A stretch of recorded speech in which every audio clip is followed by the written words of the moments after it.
Welcome back to Tech Vibe, where we cut through the hype and bring you what actually matters.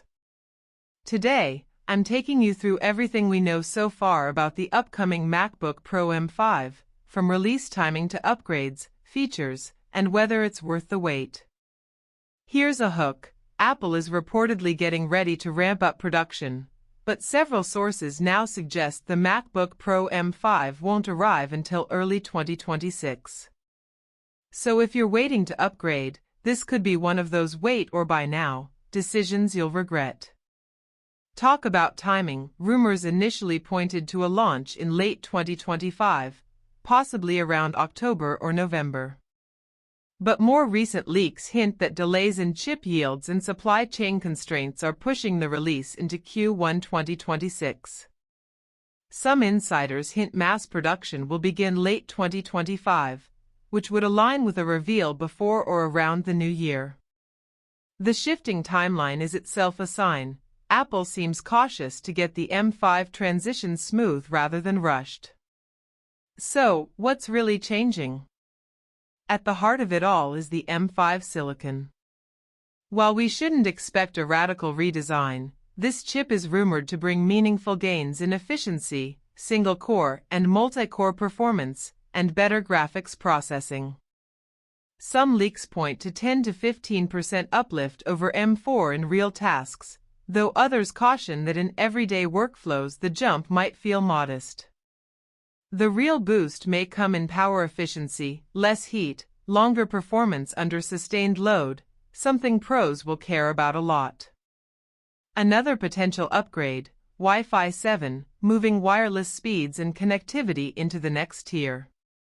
Thunderbolt 5 is also rumored to appear, giving faster external device bandwidth.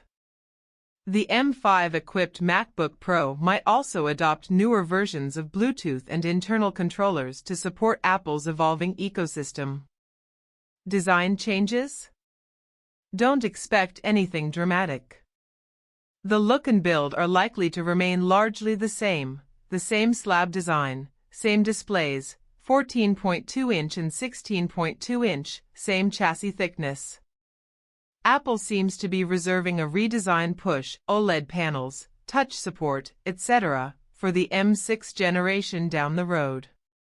That said, small refinements are possible, lighter internals, improved thermal architecture, maybe even new color options. But exterior fans, port layout, keyboard, trackpad, expect consistency, not reinvention. Connectivity and ports might see subtle refinement. The MacBook Pro M5 is expected to keep its solid selection, MagSafe 3 for charging, multiple Thunderbolt ports, HDMI, SD card slot, audio jack. But with the move to newer standards, those ports could deliver more internal bandwidth. For example, a Thunderbolt 5 port would greatly increase throughput for eGPUs, high-speed SSDs, and future external devices. On the wireless side, if Apple includes Wi-Fi 7, you'll see drops in latency, faster file transfers, and better performance in congested networks. That upgrade alone could matter more than raw CPU numbers for many users. On display, we likely won't see fundamental changes for the M5 generation. The MacBook Pro will probably retain its mini LED XDR display with ProMotion, 120 Hz, and high brightness in HDR modes. The resolution and sizes should remain the same.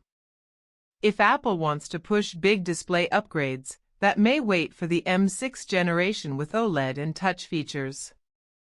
For now, enhancements may come in calibration, color fidelity, or maybe local dimming tweaks, useful, but not headline. What about memory, storage, and configurations? Expect tiers similar to the M4 models, base M5, M5 Pro, maybe M5 Max. The higher variants would bring more CPU/GPU cores, increased memory bandwidth, and higher maximum unified memory configurations. The base M5 might suffice for most workflows, but creatives doing 4K per 8K video, 3D modeling, or large datasets will benefit from stepping up.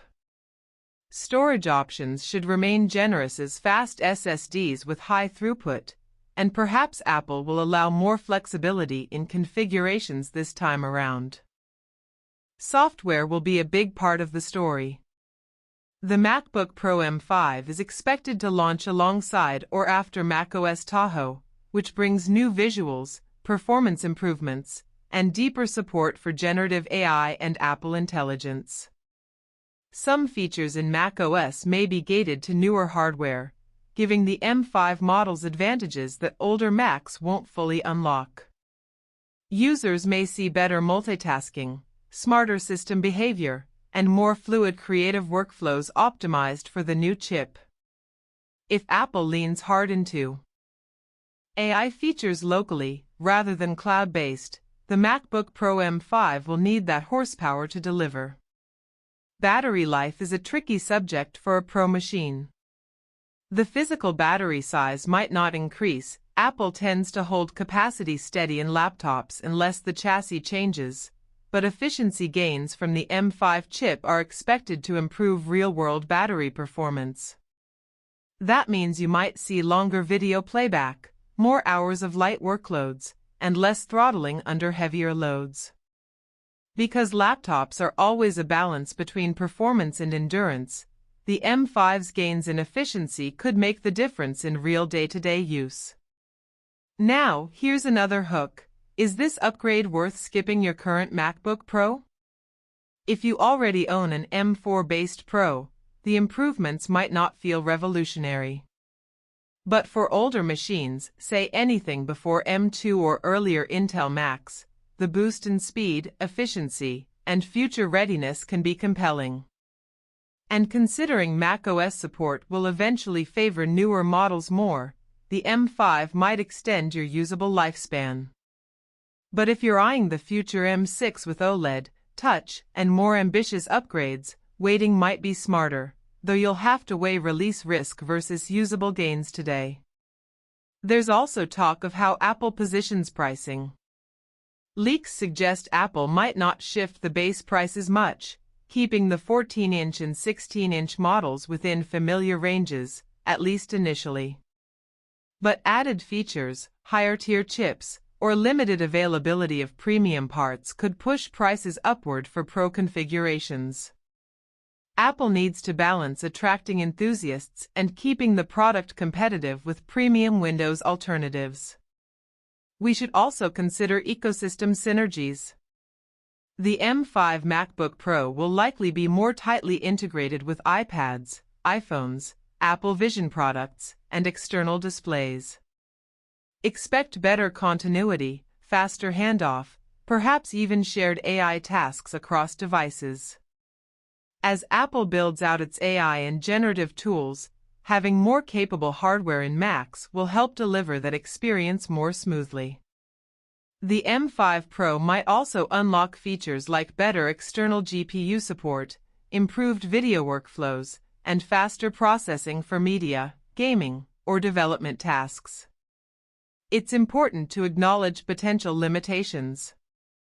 The lack of major design changes may disappoint those looking for thinner form factors, lighter weight, or new displays. If the performance uplift is modest in everyday tasks, many users might not feel compelled to upgrade immediately. And if some features are limited to top-tier chip versions, users who buy the base M5 may not experience the full power of the new generation. Another risk, release delays or supply shortages. Apple's pipeline has had hiccups in recent years, and pushing complex features can amplify that. As we wait for Apple to confirm, the MacBook Pro M5 is shaping up to be a refined, powerful, and efficient evolution rather than a revolution. It likely won't rewrite the rulebook, but it could offer enough incremental improvements and optimizations to make it a solid upgrade for many users, especially those on older hardware. For professionals, the gains in performance under sustained workloads, efficiency, and future-proofing may justify waiting. For everyday users already on recent models, the incentive to upgrade instantly might be less. So what's your move? Are you holding out for the MacBook Pro M5, or are you planning to skip to the rumored M6 when it comes? And which features are most important to you, performance, display, battery, or something else entirely? Comment below with your take. This is going to be an exciting transition period for Mac users. Thanks for watching Tech Vibe. If you liked this deep dive, hit that like button and subscribe so you don't miss future coverage of leaks, hands-on reviews, and gear breakdowns. See you in the next one.